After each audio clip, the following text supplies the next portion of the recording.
Wagwan, y'all. Welcome back to my channel, Ashes to Ashe. It's me, V. This channel explores how Black folks can use our power, our divinity, to transcend and liberate ourselves through and using the lens of Black liberation theology, decolonization, and afro-pessimism, as well as me talking about whatever else the fuck I want to talk about. Today's video is part 2 of my book and media recommendation list, where I talk about books and forms of media and really embody the spirit of what this channel is about. Check the links in my bio to schedule a tarot reading, to check out my Substack, where I talk about or write articles that are relevant but don't exactly fit this cute little niche we got going on here, as well as the occasional poem. I already said that. My Letterboxd, where I pretend I'm not autistic. And yeah, thank you so much for joining me, and let's get right into it. I was asked what books do I read or books that I would recommend. And I was like, I should do a YouTube video on that. But then I was like, that's kind of boring. Like, not boring, but like, how do I spice it up? And I was like, just books? What about media? First on the list. What did you expect? You know, A Seat at the Table by Solange. This is Beyonce's sister. And the one that I don't have, which is When I Get Home by Solange. So these are the last 2 albums by Solange. A Seat at the Table and When I Get Home. This imagery is just like, that ain't no bust down either. I want this to be the thumbnail, so I'm just gonna.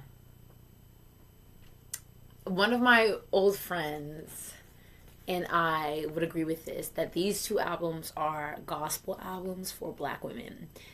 In A Seat at the Table, Solange really explores Black womanhood. She talks about about, Black women being mad. Favorite line of that song is, I got a lot to be mad about. It is neo soul, funk, R&B, and just really examines our role in society. Whereas When I Get Home is a much more spiritual album. Whereas When I Get Home is about our physical and societal role. My favorite interlude on When We Get Home is We Deal with the Freakin', which features Alexis K. Taylor. Which, if you don't know who she is, please YouTube that lady, because she was low-key spitting. But she basically said, the God that created you is a divine architect that created the moon, the sun, the stars, Jupiter, Mars, Pluto, Venus. We are not only sexual beings, we are the walking embodiment of God consciousness. I'm sold. I don't know about y'all, but I'm sold. And then Almeda, it's R&B, jazz, and psychedelic soul/funk. That's it. That's all. 2 on this list is Black on Both Sides, which I do not have. I do not yet own, by Mos Def. Oh my God. This was released in 1991. This is one, like, I'm not as much as a hip-hop head as I would like to tell y'all and, like, front on here, but this is a, like, I don't care what I listen to. This is like the holy grail, if you ask me, of hip hop. It's his first solo album after coming from Black Star, which you should also listen to, with Talib Kweli. He is so incredibly phenomenal. He's just a brilliant mind and a phenomenal talent, and I'm so grateful that I finally sucked it up. My hesitation, and listened to him. I was in the top 0.3% of his listeners, so I literally paid this man's rent. But in this album, he's talking about issues that are not only still relevant today, but that if not actually were prophetic for him to be speaking about, before 2000. New World Water, which talks about, water being poisoned by big corporations who then purify it and sell it to you back for $1.25. New York is drinking it. New World. Girl. Rock and roll, about how Black people invented rock and roll.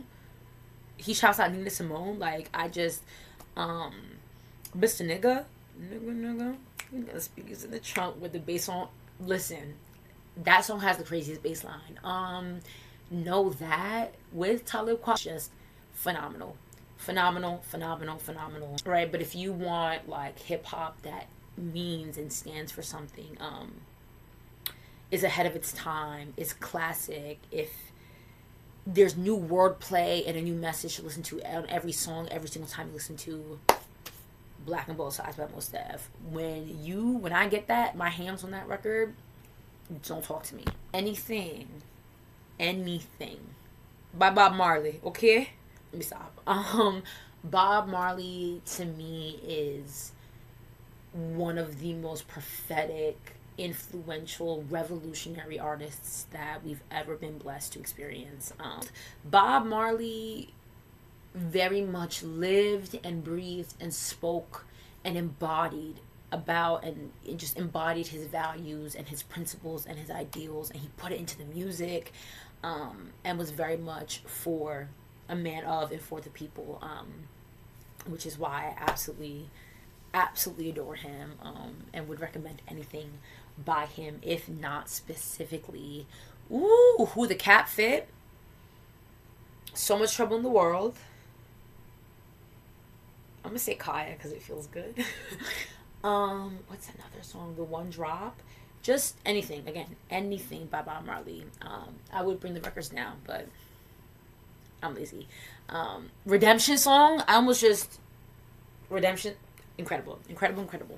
Anything and everything by him. Fela Kuti. Now this is similar to the Communist Manifesto in that I have not listened to as much as I will. And when I first heard of Fela Kuti, it was from an open mic where these two brothers had a really, really incredible genre. It was like a genre bending kind of vibe, and I was so impressed, and I, complimented them after the show, and one of them said, "Girl, if you like this, you would love Fela," who is considered the originator, the king, right, he created Afro beats. So I got to listen to Water Get No Enemy, and I'm sold. His opinions on HIV and AIDS were dumb and stupid, and there's that.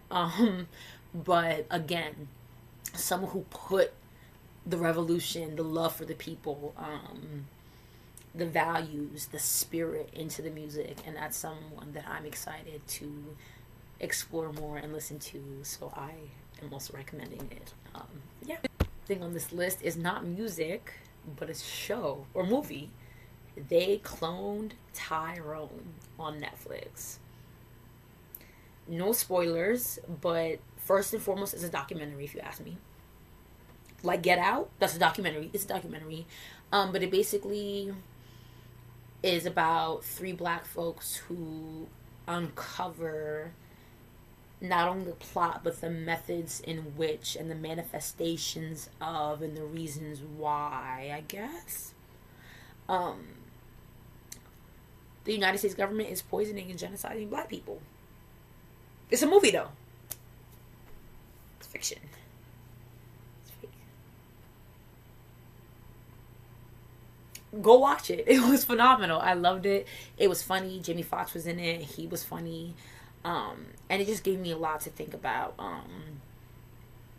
And I don't really eat processed sugar to begin with like that, but listen. That's it. Thank you so much for watching this and the last video.